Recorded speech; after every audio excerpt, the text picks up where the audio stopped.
Hello friends, welcome to my channel. நான் கார்த்திகா. இன்னைக்கு நம்ம பாசிப்பருப்பை வச்சு ஹல்வா ரெசிபி தான் பண்ண போறோம். இந்த ஸ்வீட் சாப்பிட ரொம்ப டேஸ்டா ரிச்சா இருக்கும். இந்த ஸ்வீட்டை ஒரு டைம் நீங்க சாப்பிட்டு டேஸ்ட் பண்ணி பார்த்துட்டா வீட்டில் அடிக்கடி பண்ணி சாப்பிட்டுக்கிட்டே இருப்பீங்க. வாங்க இந்த பாசிப்பருப்பு ஹல்வா எப்படி பண்ணலான்னு பார்க்கலாம். அதுக்கு நான் அரை கப் பாசிப்பருப்பு எடுத்திருக்கேன்.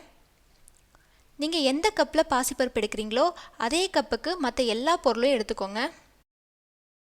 இதை நல்லா கழுவி 2லேருந்து 3 மணி நேரம் ஊற வச்சுக்கோங்க. இப்போது நல்லா ஊறிடுச்சு பாருங்கள். இதை தண்ணி இல்லாமல் ஃபில்டர் பண்ணி எடுத்துருக்கலாம். பாருங்கள், ஃபில்டர் பண்ணியாச்சு. இது கிச்சன் டவல் இல்லை டிஷ்யூ பேப்பர் வச்சு தண்ணி இல்லாமல் நல்லா ட்ரையாக ஆக்கிக்கோங்க. அப்படி இல்லைன்னா இந்த மாதிரி அடி கனமான கடாயில் நம்ம ஊற வச்சுருந்த பருப்பை போட்டு நல்லா தண்ணி இல்லாமல் ரோஸ்ட் பண்ணிக்கலாம். பாருங்கள், நல்லா ட்ரை ஆயிடுச்சு. இப்போ இண்டக்ஷன் ஆஃப் பண்ணிட்டேன். இதை தனியாக ஒரு பிளேட்டுக்கு மாற்றிட்டு நல்லா ஆற வச்சிடலாம். பாருங்கள், தண்ணி இல்லாமல் எவ்வளோ ட்ரையாக இருக்குன்ட்டு. இதை நல்லா ஆறட்டும். பாருங்கள், இப்போ நல்லா ஆறிடுச்சு. இதை நல்லா கோர்ஸாக அரைச்சிட்டு வந்துடலாம். நல்லா ஃபைன் பவுடராக அரைச்சிடாதீங்க.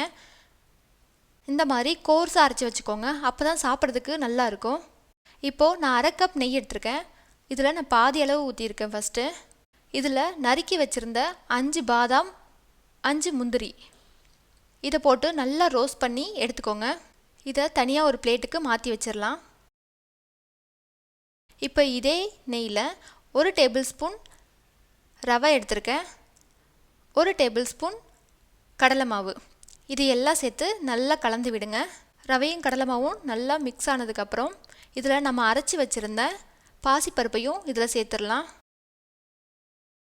இது எல்லாத்தையும் நல்லா ஒன்று போல் கலந்து விடுங்க. ஸ்டவ் லோ ஃப்ளேமில் வச்சுட்டு நல்லா கிண்டி விட்டுக்கிட்டே இருங்க. இப்போது நான் மீதி வச்சுருந்த நெய்யையும் கொஞ்சம் ஊற்றிக்கிறேன். இந்த நெய்யிலேயே பாசிப்பருப்பு நல்லா வாசனை வர வரைக்கும் நல்லா வறுத்து எடுத்துக்கோங்க. நல்லா வறுத்ததுக்கப்புறம் இப்போது 1 கப் அளவுக்கு பால் எடுத்திருக்கேன். அரை கப் பாசிப்பருப்புக்கு 1 கப் பால் எடுத்திருக்கேன். மிக்ஸ் பண்ணி விட்டுக்கிட்டே இருங்க, கைவிடாமல். பாருங்கள், நல்லா திக்காயிருச்சு.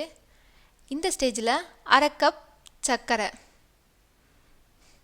அரை கப் பாசிப்பருப்பு, 1 கப் பால், அரை கப் சர்க்கரை. சர்க்கரை நல்லா மெல்ட் ஆகி வரும். கைவிடாமல் மிக்ஸ் பண்ணிக்கிட்டே இருங்க. பாருங்கள், நல்லா வெந்துருச்சு, நல்லா திக்காயிருச்சு, பேனில் ஒட்டாமல் வருது. இப்போது நம்ம வறுத்து வச்சுருந்த முந்திரியும் பாதாமும் சேர்த்துக்கலாம். அவ்வளோதான், நம்ம அல்வா ரெடி ஆயிடுச்சு. இப்போ ஸ்டவ் ஆஃப் பண்ணிடலாம். பாருங்கள், நம்ம பாசிப்பருப்பு அல்வா ரெடி ஆயிடுச்சு. இதை நான் கார்னிஷ் பண்ணுறதுக்காக கொஞ்சம் பிஸ்தா சேர்த்துருக்கேன். நம்ம டேஸ்டான பாசிப்பருப்பு அல்வா ரெடி ஆயிடுச்சு. இந்த பாசிப்பருப்பு அல்வாவை வீட்டில் நீங்களும் ட்ரை பண்ணி பார்த்துட்டு எப்படி இருந்துச்சுன்னு கமெண்ட்ல சொல்லுங்க. உங்களுக்கு இந்த ஸ்வீட் ரெசிபி பிடிச்சிருந்துச்சுன்னா லைக் பண்ணுங்க, உங்க ஃப்ரெண்ட்ஸ் அண்ட் ஃபேமிலிக்கு ஷேர் பண்ணுங்க. அப்புறம் என் சேனலை சப்ஸ்கிரைப் பண்ணுங்க. தேங்க்யூ ஃபார் வாட்சிங்.